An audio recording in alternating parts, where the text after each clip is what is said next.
नमस्कार, मैं हूं शुभे और आप देख रहे हैं न्यूज सोनेशन।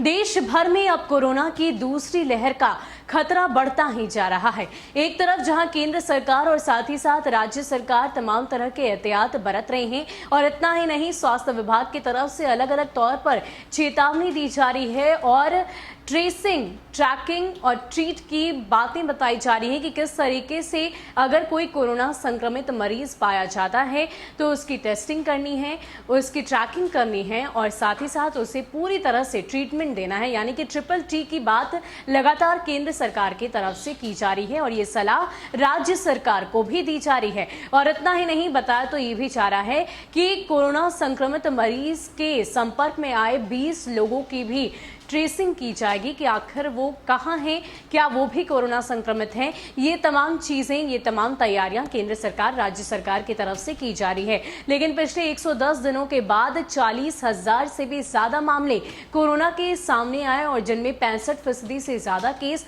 महाराष्ट्र के थे। यानी कि महाराष्ट्र में कोरोना मरीजों की तादाद में लगातार बढ़ोतरी देखने को मिल रही है और जाहिर सी बात है, ये एक चिंता का विषय है। इसके अलावा केंद्र सरकार और राज्य सरकार की कोरोना के बढ़ते हुए मामलों को लेकर क्या कुछ तैयारी है, पूरी खबर आपको विस्तार से बताते हैं।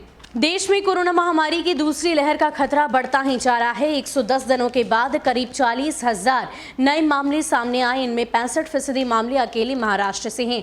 केंद्र सरकार की तरफ से राज्यों को टेस्ट, ट्रैक और ट्रीट यानी संभावित मरीजों की जांच, उनके संपर्क में आए 20 लोगों की पहचान और उनके बेहतर इलाज की रणनीति को अपनाने की सलाह दी गई है। केंद्रीय स्वास्थ्य मंत्रालय की तरफ से सुबह 8 बजे जारी किए गए आंकड़े कोरोना की दूसरी लहर के स्पष्ट संकेत दे रहे हैं। बीते 24 घंटों के दौरान 39,726 नए मामले पाए गए। इससे सबसे पिछले साल 29 नवंबर को इससे अधिक 41,810 नए केस मिले थे। इस दौरान 154 और लोगों की मौत भी हुई। मंत्रालय के मुताबिक सक्रिय मामलों में लगातार 9 दिनों से वृद्धि हो रही है। वर्तमान में कुल सक्रिय मामले 2,71,282 हैं, जो कुल मामलों का 2.36% है।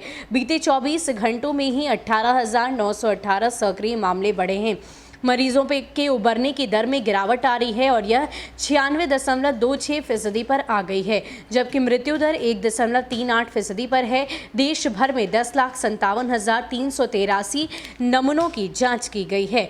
देश के 6 से अधिक राज्यों में संक्रमण के मामले बढ़ने के बाद सतर्क हुए स्वास्थ्य अधिकारियों ने होली पर स्क्रीनिंग की तैयारी पूरी कर ली है। स्वास्थ्य विभाग का अनुमान है कि 20 मार्च यानी शनिवार से दूसरे राज्यों में रह रहे लोग होली पर्व मनाने के लिए बड़ी तादाद में प्रदेश में आने लगेंगे। Railway station, bus stand, airport पर जांच की विशेष व्यवस्था की गई है। बात करें अगर कोरोना वायरस के 5,500 से ज्यादा म्यूटेंट वेरिएंट सामने आ चुके हैं। भारतीय प्रौद्योगिकी संस्थान इंदौर ने अपने शोध में यह दावा किया, कोरोना वायरस में मौजूद प्रोटीन में बदलाव से उसका स्वरूप बदलता है। इसी प्रोटीन का जुड़ाव या बंधन बदलने से ही वायरस का प्रकोप और प्रभाव भी बदल रहा है। तो लगातार कोरोना मरीजों की तादाद में इजाफा हो रहा है और ऐसे में केंद्र सरकार और राज्य सरकार की तरफ से हर संभव प्रयास किए जा रहे हैं कि किसी भी तरीके से इस बढ़ते हुए आंकड़ों पर लगाम लगाई जा सके। आपको बता दें कि अब आगामी कुछ दिनों में होली का त्योहार है और ऐसे में राज्य सरकार यानी कि बिहार सरकार की तरफ से